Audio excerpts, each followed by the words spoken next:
Our next chapter is going to be focusing on stress, health, and coping with stress.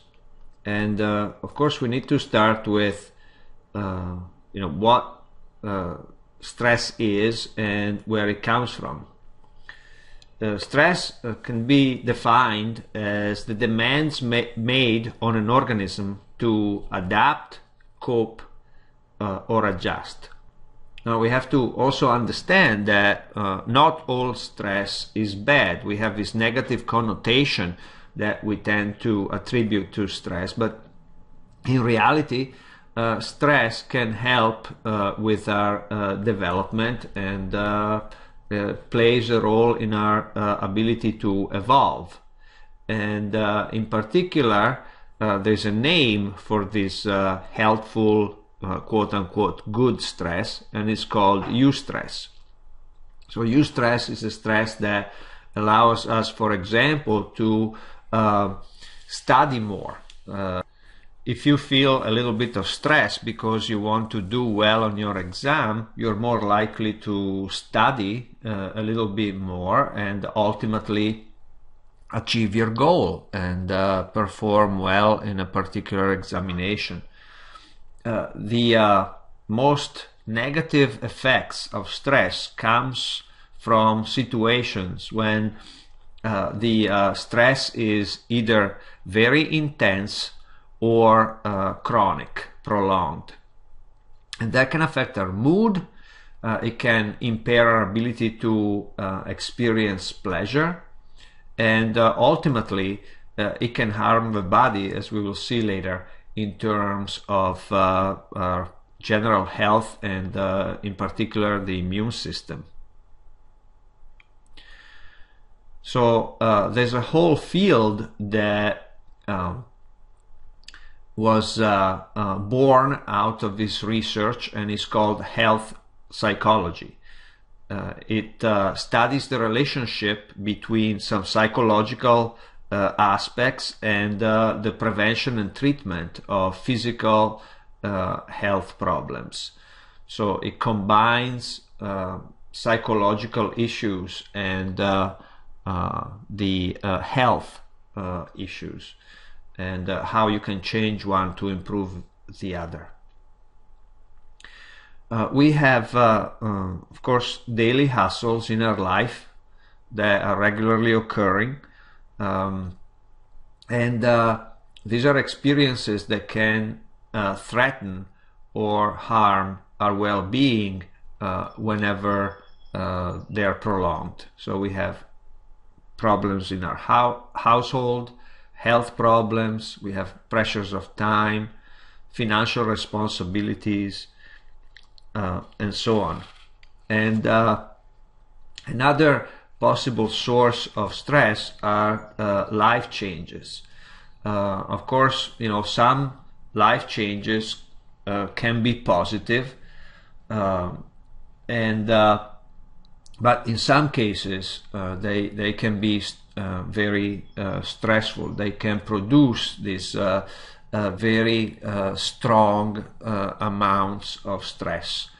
And these life changes are, for example, changing one's job, or change in a marital status, or it can be changes in the household, right? Someone moves. Even going on vacation can be a life change, because the general routine that our body is used to is not there anymore, and the new situation becomes stressful. Now, one thing to point out about these life changes, unlike the previous daily hassles, is that they occur irregularly. And unpredictability is also, as we will see a little bit later, related to stress. So these daily hassles and life changes can affect our mood, and they're predictors of potential health problems. There is a survey that was conducted by the American Psychological Association focusing on the causes of stress, or at least what people believe that they are the major causes of stress in their life. And interestingly, but perhaps not surprisingly, in the United States of America, the greatest cause of stress was found to be money. This is relatively recent, in 2011. I mean, actually, the first three are all related to each other in a way. So they're money, work, and the economy. So financial and work-related aspects. Then comes relationships, like spouse, kids, girlfriend, boyfriend. Then family responsibility, and only later comes health and in the family and personal health concern. Interestingly, the health affecting the family is at the same level as the concern about personal health. So now that we have explored what stress is and where it's coming from, we can look at some psychological moderators of stress, which includes self-efficacy expectation. Now, what is self-efficacy? Is basically one's belief that they can complete a task, so that they have the ability to reach a goal and do what they're supposed to do. So how strongly do you believe basically that you're going to be able to do what you're asked? And individuals that were rated high in self-efficacy expectations actually produced less adrenaline and noradrenaline when they were exposed to stress. So it appears that self-efficacy expectation, how much you're expected to do in terms of, again, your ability to complete a task and reach a goal, moderates the body's stress. If you believe that you have the power to do it, the power to complete tasks in general, then you feel less stressed. Another aspect that moderates stress is psychological hardiness. Research have shown that some individuals are hardy and they are more resistant to stress. They're less likely to become stressed when exposed to the same level of a stressor. And in particular, some research have found that business executives who were hardy were high in commitment to their occupation, high in the level of challenge, and high in perceived control over their life. So it's related to self-efficacy in a way, this idea of the locus of control, who and what is in control over your life. So there's actually, I have to explain here for a moment the difference between internal and external locus of control. When an individual experiences an external locus of control, they believe that something that's outside of themselves, so the situation, is going to determine the outcome. While when you have internal locus of control, then you are more likely to believe that you are in charge and you can change the situation. So when you believe that you are in charge, that you can make a difference, that you can produce some changes, then you're less likely to be negatively affected by stress. And Interestingly, another aspect that moderates stress is a sense of humor. This is a very powerful one because it's relatively easy to modify and change. So research suggests that humor moderates the effects of stress, and in particular laughter and positive thoughts. Laughter stimulates endorphin outputs, and endorphin, as you know, as we have discussed, are endogenous morphines, so that they make you feel good.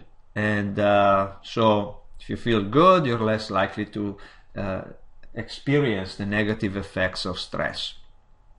And also positive thinking leads to this positive cognitive shift, so that you all of a sudden will change your mood and be more positive, have a more positive outlook on your life. So there's actually a couple of suggestions that I want to give you here that I'm sure if you follow them, they will dramatically improve your life.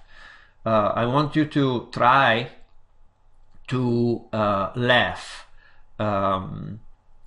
for a few minutes every day. It doesn't have to be a long time, and you don't have to laugh necessarily to something that's that makes you happy or that is funny. You can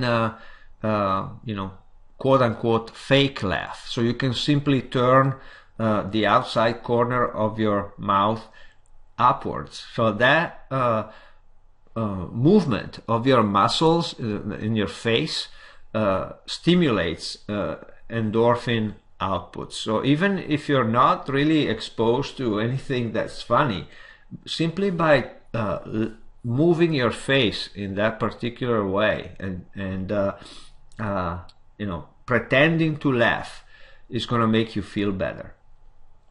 And the other thing that I want to suggest is that try to do this exercise whenever you can. Every night when you go to bed and you're about to fall asleep and you're just going to be there laying in bed for a few minutes, think about the most the happiest, the most positive thing that happened to you that day, right? And I promise you that if you put these two together, the laughter and the positive thinking, that's going to have a dramatic effect on your overall outlook on life. So part of this moderation, these moderators of stress, comes from predictability and control, as we have talked about already a couple of times. The internal locus of control, the fact that when you are in charge, stress doesn't affect you as much. So predictability, when you know that something might happen, you can prepare and you can cope with whatever situation is out there that might affect you negatively. You can prepare and cope with a stressor that you have predicted. On the other hand, if you don't expect it, if something is surprising, then it's more likely to negatively affect you. Also, this idea of control. So even the illusion of control, research have shown, allow us to plan. Right? So if you simply believe that you have an internal locus of control and you are in charge of a situation, then you are more likely to cope in a positive way with stress. And finally, another moderator of stress that research showed is social support. Social support acts as a buffer, as a moderator against the effects of stress, and research have shown that it helps people resist infectious diseases, and increase the functioning of the immune system, and they, with social support, help people cope with stress and acculturation with health problems. So the idea that different cultures cope with stress and or health problems in a different way. So we have some different views, culturally, on how to cope with health problems, and that also plays a role. Now, when you look at the effects of stress and the body, we will focus on the general adaptation syndrome, which is an idea that was developed by this researcher Cillier, and he believed that there are some bodily changes that are going to occur as a reaction to stress, that again he calls this GAS, or general adaptation syndrome, and it occurs in 3 stages. First, the body reacts with to stress with an alarm reaction, commonly, what we have previously discussed as the fight or flight reaction. Then, after prolonged exposure to stress, under chronic stress condition, comes the resistance stage, so that you have bodily changes where you develop a resistance. And finally, due to this resistance that is now continuously working to adjust against the stressor, comes exhaustion.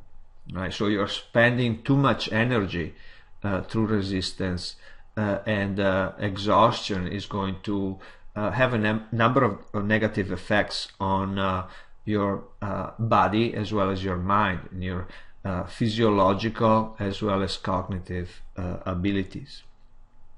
So the alarm reaction then from the general adaptation syndrome is triggered by the perception of a stressor. Right? So we perceive that there's a stressor out there, and our body reacts to it and is aroused biologically. There is a release of corticosteroids, adrenaline, noradrenaline, that help protect the body. Corticosteroids, they combat allergic reaction, and at the same time, though, are harmful to the cardiovascular system. So you can develop, whenever adrenaline, noradrenaline are released on a regular basis, it can be harmful to your heart. So here you see the representation of the effects of stress on the neuropsychological functioning. See that again, we have discussed this in chapter 2 when we were talking about the endocrine system. When you perceive a stressor, the hypothalamus secretes the corticotrophin releasing hormone that is going to affect the pituitary gland, which is a master gland of the endocrine system. Pituitary releases adrenocorticotrophic hormone, or ACTH, that is going to flow in your bloodstream and ultimately affect the functioning of your adrenal glands. Adrenal means above the kidney, so these glands are located right above the kidney, and the adrenal medulla is going to release a mixture of adrenaline and noradrenaline, and then activating a number of systems within your body. There are gender differences in response to stress. It turns out that the idea of a fight or flight mechanism is not universal. And women in particular, instead of reacting with a fight or flight response, sometimes may react with what is called the tend and befriend response. So whenever the adrenaline or noradrenaline released in the body, women are more likely to develop this nurturing and seeking of social support. And that might have an evolutionary explanation.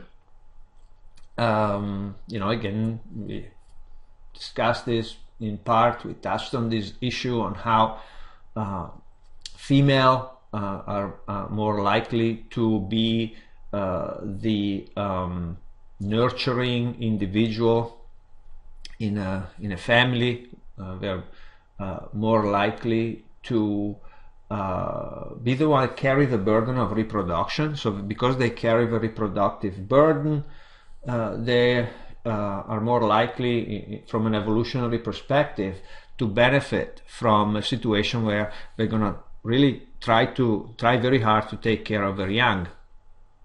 And so that's a nurturing aspect. And in order for them also to provide this nurturing, they are more likely to do so whenever they have a social support.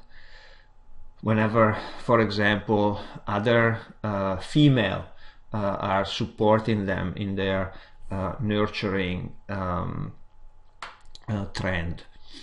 And also this difference where male are more fight or flight, while female are more likely to be tend and befriend, may have to do with hormonal differences, where testosterone is more abundant in male as a hormone than in female, and testosterone is an aggression hormone, is a hormone that is more likely to produce aggression.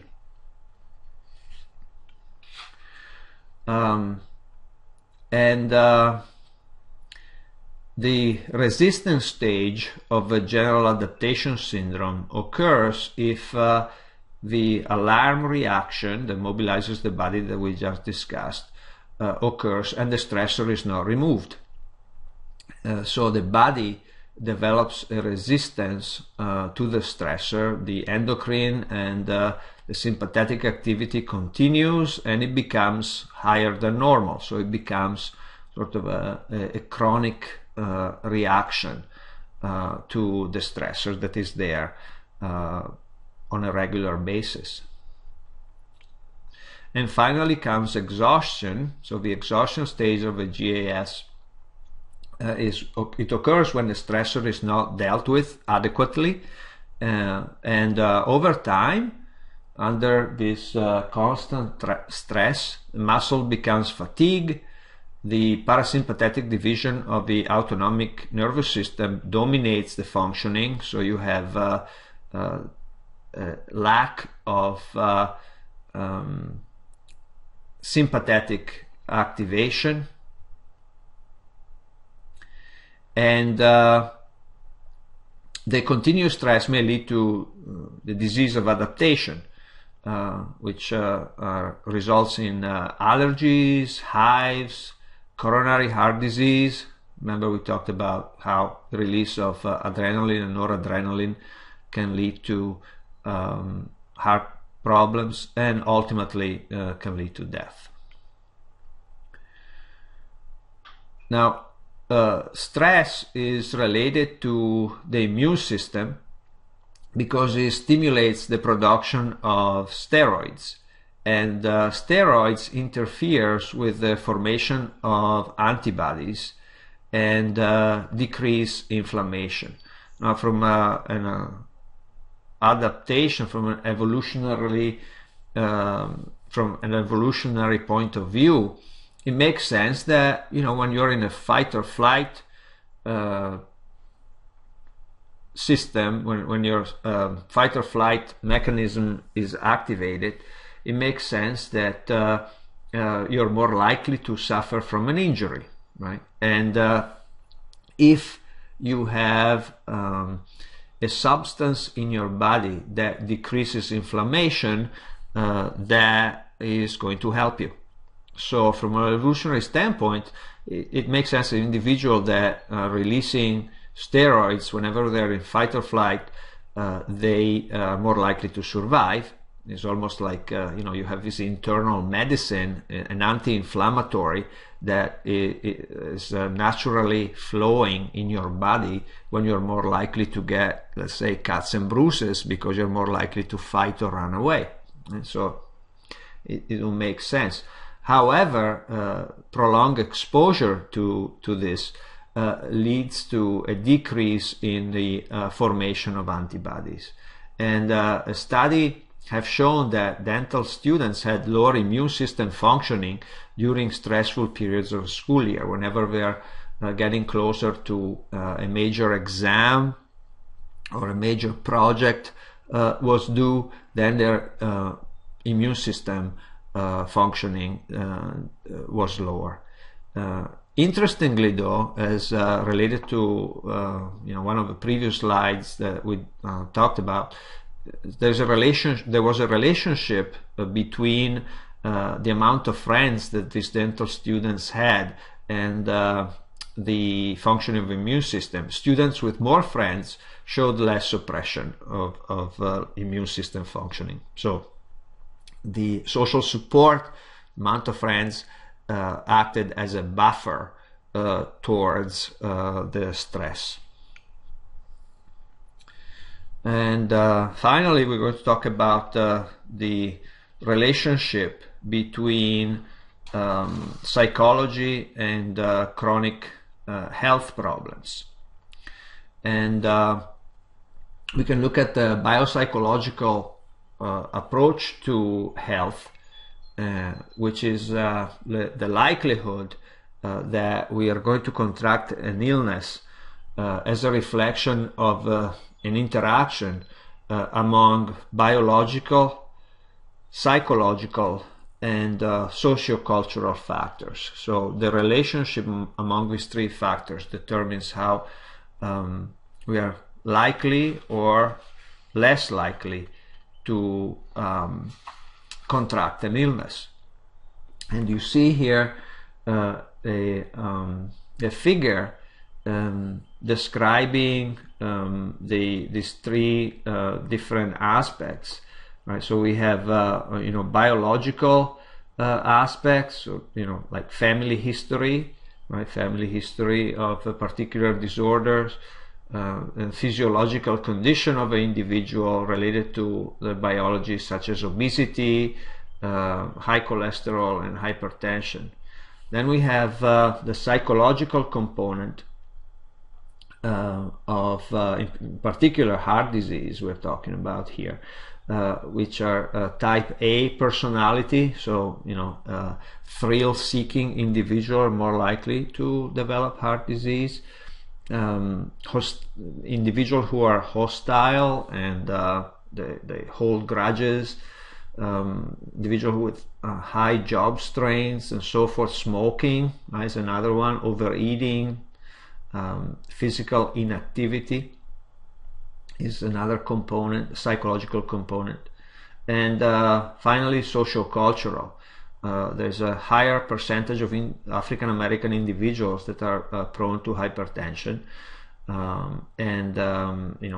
one part of it, related sociocultural aspect, is the access to health care.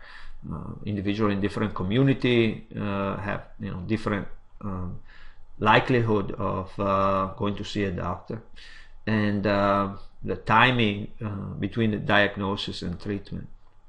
And you see here, in terms of cancer, similar effects where some aspects of the likelihood of developing cancer are biological, again, family history, physiological condition. Some are psychological or personality, and that leads to behavior, of course, like smoking, drinking, eating animal fats, and so on.